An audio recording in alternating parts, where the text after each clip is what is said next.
stick of butter and then 2 extra tablespoons. 1 egg at room temperature and a teaspoon of vanilla. Oh, most cookies get iced with royal icing, but Mrs. Claus really likes her cream. Oh, so I'm going to be making a rich cream cheese frosting.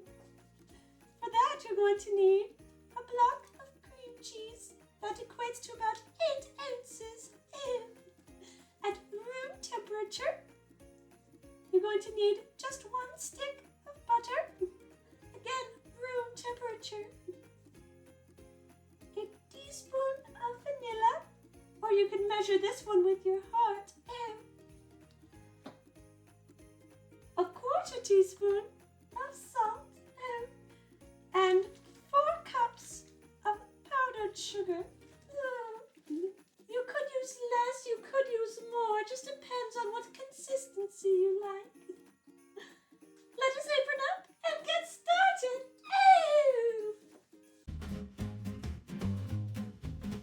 Come on down to the kitchen, get yourself in the mood. 'Cause when Britt gets to cooking, you're in for some good food. Yeah!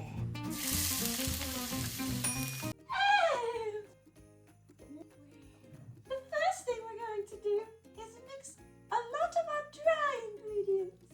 So we're going to put our flour, cinnamon, baking soda, salt, ginger, allspice, and cloves all in this lovely little bowl and whisk it till it's well combined.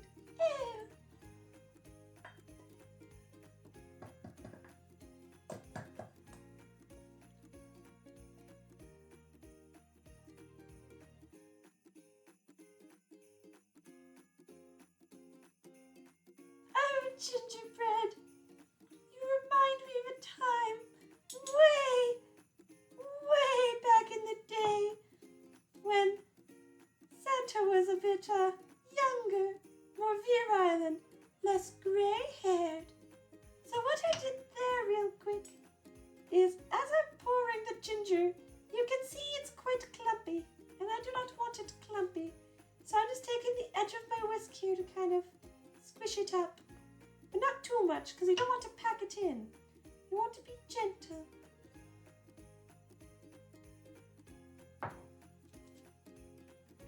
There we go. That should do just fine. Oh, and we put our cinnamon.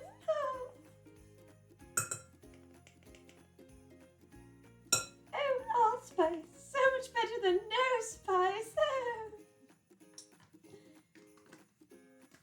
Once you've got everything in your bowl, you just whisk and whisk.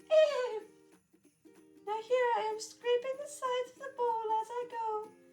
And sometimes to avoid making mess and not losing ingredients, I just like to give it a little twist of the wrist. Oh, you can tell it's well combined when you stop seeing patches of color and it's all just this glorious tan. We'll set that aside and get out our stand mixer. Or a hand mixer. They're quite handy. So what you'll be doing here is taking your paddle attachment and whipping up that butter until it's nice and smooth and creamy. Oh, you know Mrs. Claus likes her cream. That should take about 1 minute.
that kind of number.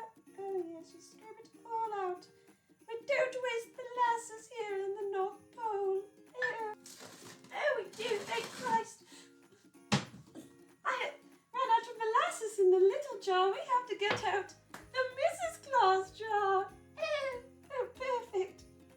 Oh, God, I'm good. Pour. And just scrape it out with that rubber spatula. And combine until creamy, scraping down the sides of the bowl as necessary.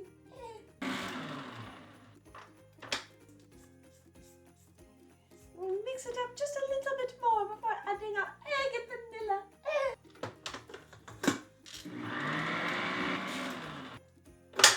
Now that that's nice and combined and creamy, we're going to scrape down the sides of the bowl once more and then add in our eggs and vanilla. Okay, also scraping the spatula on the sides of the pebble attachment.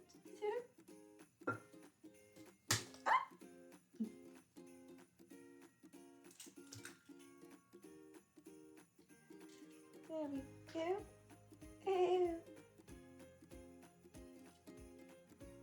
Next, we're going to mix on high speed for 2 minutes so it can be nice and combined.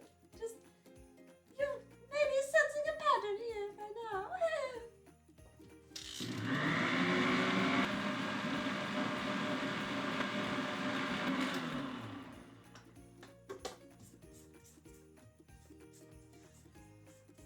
It's looking so creamy, so wonderful. Now we'll slowly add in the dry ingredient mixture that we started with. And beat on low speed until it starts to get nice and combined. It will probably be quite crumbly, and that is okay. I will teach all of you what to do with that once we get to that step. I'm going to put this on low speed and add it just maybe a quarter to a third of a cup at a time, just to make sure that the flour doesn't go flying everywhere. It's going to do that anyways, but I'm doing my best.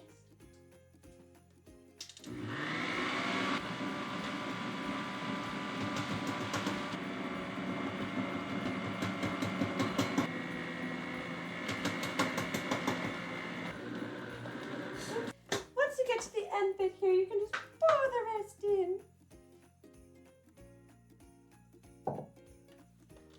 We'll scrape down the sides of the bowl and just let that go until it's nice and combined.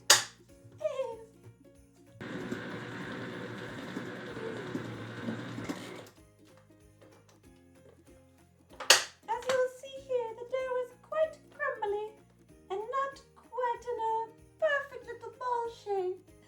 But that is where our parchment paper comes in handy.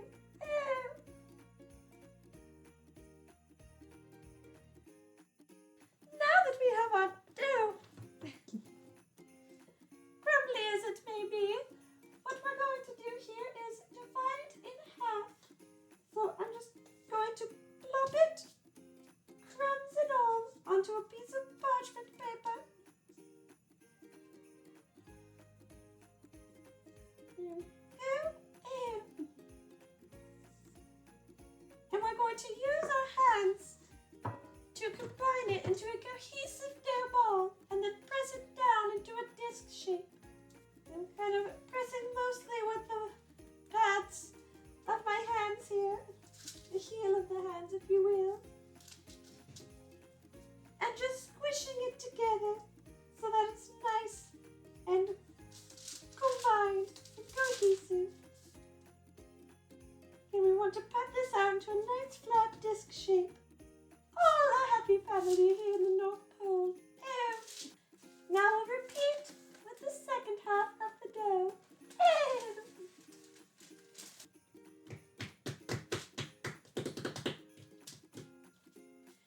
Once you have your 2 discs made, you're going to put these into the refrigerator for 3 hours or up to 3 days.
hands. And rolling it in different directions mitigates the cracking. Now take our cookie cutter. I'm using a little gingerbread man, of course. And just cut out little forms, just pressing with the palm of your hand. I like to wiggle so that it is easier to remove. Then we just plop on our cookie sheet. If it doesn't plop, you can give it a gentle poke with your finger. Another good benefit of chilling the dough is it makes the cookies more likely to keep whatever shape you cut them in when you bake them. Because when the dough is too soft, that is when it tends to spread out. As you cut, you will see there will be many scraps of dough. Well, that's very simple to deal with, you see. You just reconstitute it all into a ball, roll it back out, and rinse and repeat until you run out of your dough.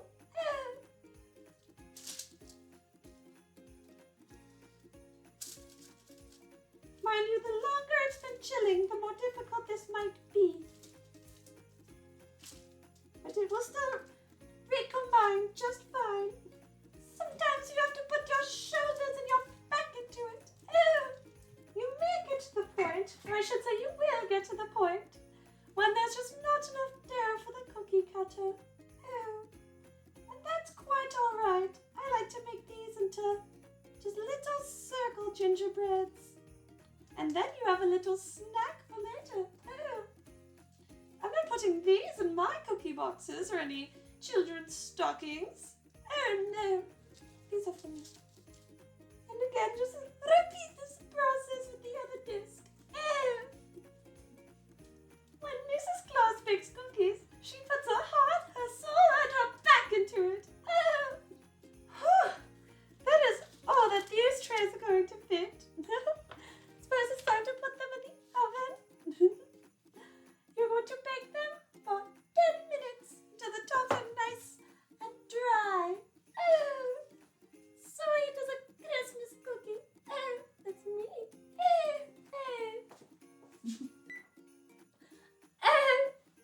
Let's pull out our cookies.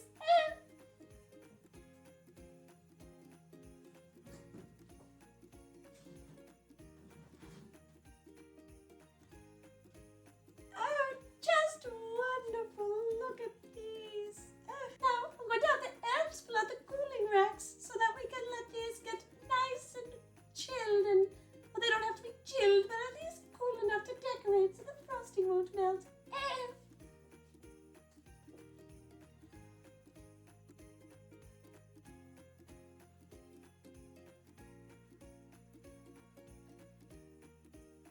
While our cookies cool, we're going to go back to the stand mixer to make our icing.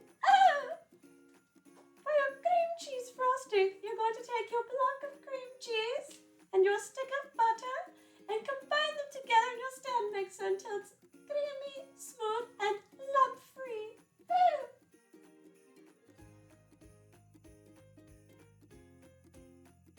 Any extra on the wrapper, I tend to just scrape off onto the paddle attachment.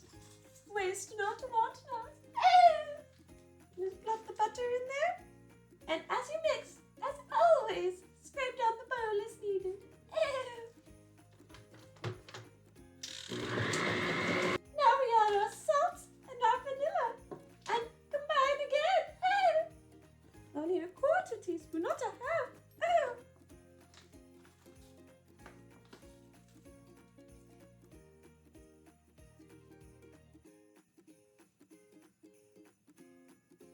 I always put in a little bit extra. I really like that vanilla flavor to come out.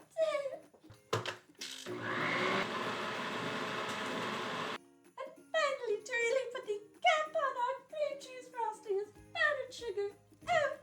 You can measure it cup for cup, but I find it best to just dump it in a little at a time until we get the consistency we want. I like it when it's just peeling off the bowls. You probably want the cover. This one will be messy. The nature of the powdered sugar makes it fly everywhere.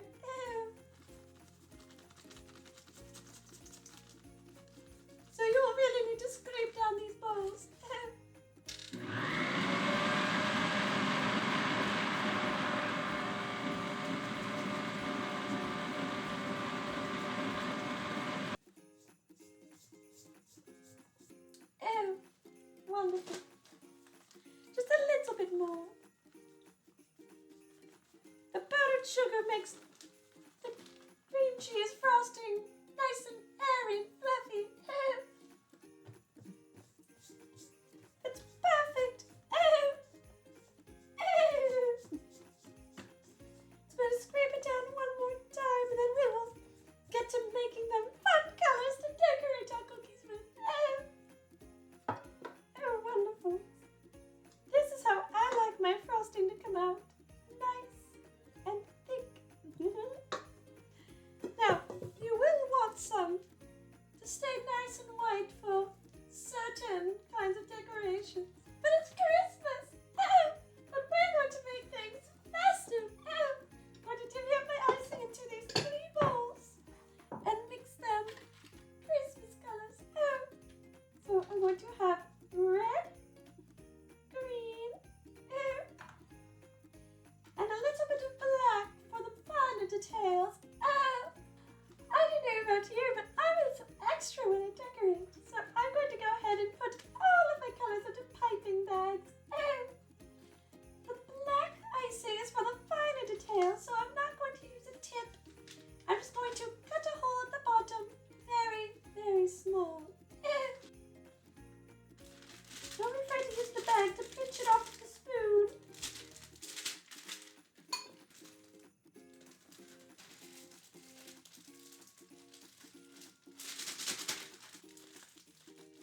Pinching it like this will make sure all the icing gets to the bottom.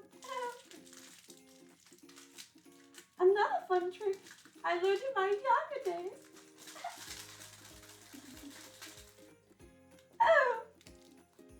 See, we'll go ahead and just right at the tippy tip snip. Now you get nice fine lines. Once they're piped, I do recommend putting them in the fridge so that the texture sets a little bit.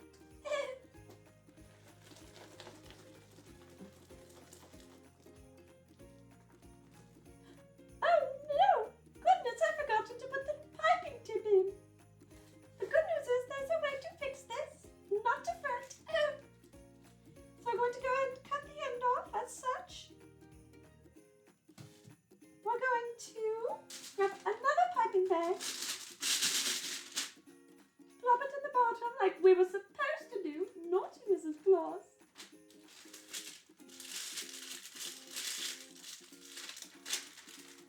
And then place this bag into the other. Then you can take your scissors, cut about just almost halfway up the tip, and pull it off. Christmas is saved! Wonderful! Once he's set, I'd say about 5 or 10 minutes, we'll decorate a cookie and give it a taste test. Dolly jolly kitchen! Oh, goody! The cookies have been prepared perfectly. The icing is set.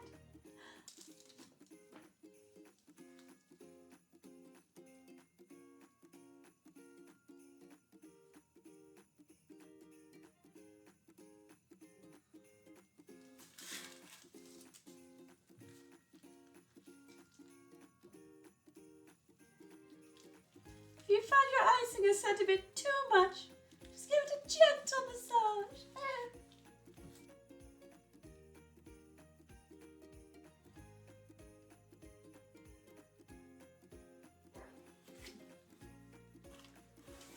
Give him little black pets. Oh, isn't he just darling? I'm alive. Ah, my arm. Oh! Oh! Oh! It hurts so bad. So delightful. So These much little pain. ones turn out so soft and oh, so delicious. Oh. These thinner ones have a thinner, crunchier texture. Oh. So it's just a matter of how you will eat yours. How will you eat your gingerbread cookies? Crunchy? Soft? You let me know on all of my socials. Oh. They can be found at BrittRachelle.com or BrittRachelle.co.co. And until next time, Merry Christmas!